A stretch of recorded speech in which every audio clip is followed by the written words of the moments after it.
Hello and welcome to Coffee with Carey.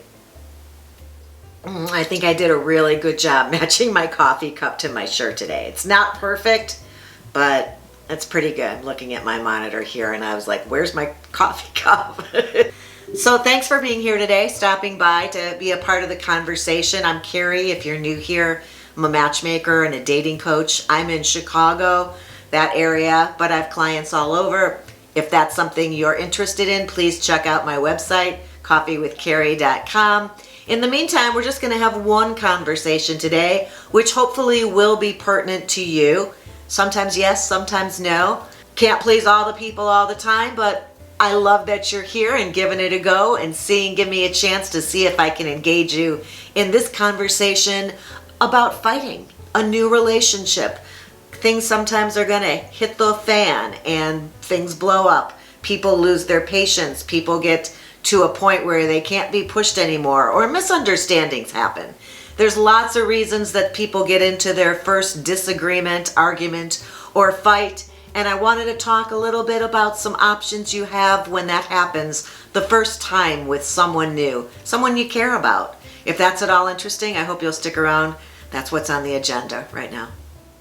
I think it's interesting the first time we have a disagreement with somebody new because we have to learn a whole new way of communicating with this person when they're not at their best, when we're not at our best, when things aren't quite aligning and things aren't running smoothly. This is bound to happen. Two separate people, individuals communicating and trying to get along and still wanting the best for each other in most circumstances. If this is a crazy off the wall jealousy fight or a misunderstanding, hopefully you can sort that out really quickly and move on from there in whichever direction you feel is best for you.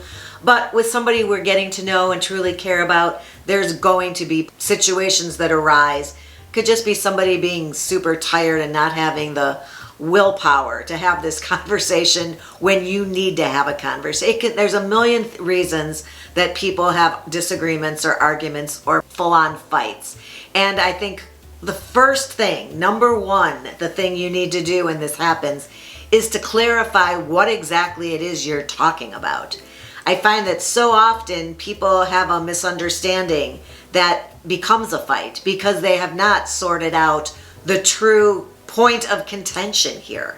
So my number one hint for if you're arguing with somebody is to make sure you're both talking about the same thing, that you're in the same conversation and you understand what this disagreement is about.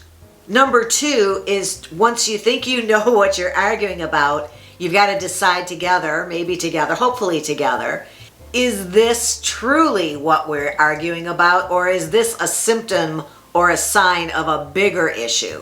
Sometimes people have an underlying problem that runs through a string throughout their relationship, and they will have arguments over and over again about lots of different little things, but really the argument's about this one area that they just can't get it together.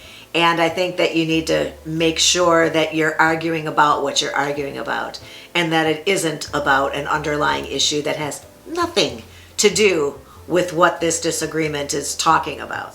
Next up, I would suggest that you figure out what the true emotion is of this conversation or heated conversation that you're having. Is somebody truly angry, or are they bitter? Are they resentful? Are they just frustrated? Sometimes it's because somebody is hurt, or sometimes it's because somebody's afraid. They've been hurt somehow. You've opened up an old wound, perhaps, where somebody is just afraid that you're not understanding them or seeing them or on their side, or they're afraid you're going to leave and they just need reassurance. They don't really want to be having this fight. They want reassurance that you love them. And this whole argument is really about that. I've seen that happen so many times. So figuring out the emotions that are involved in this misunderstanding or disagreement can sometimes really cut to the quick and figure out what you're really talking about again. But is it this time in terms of what emotions are being triggered here?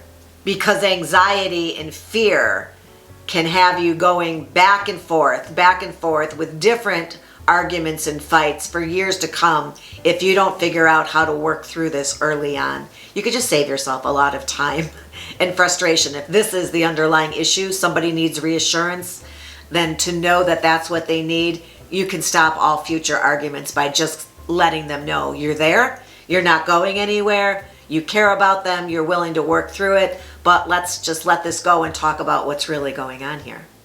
Next up, what do you do in this situation?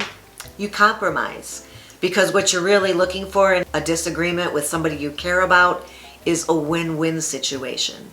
It's not about somebody winning and somebody losing if you care about this person. It's about figuring out a way where you both come away having learned something by compromising and both people being able to win. So keep in mind that that's the goal. Next up, what do you do in a fight? You learn to manage expectations. Sometimes our expectations aren't met, and that is something that is really on us, but we will take that out on another person. So checking in with yourself to make sure that your expectations aren't out of alignment and that this is not based on something you are the only one who can control. And being honest with yourself about this is important, because you could just keep a fight going because now we're in it, we might as well fight. You ever have that kind of a situation? You get yourself all wound up or riled up, and instead of just calling it quits because you realize you're just wasting your time and your partner's, you keep it going. Instead, take a look and make sure this is not based on expectations that probably aren't helping you. And I hope that as you're hearing these things, that you're seeing these as tools that you can use, because these are ways to avoid future confrontation.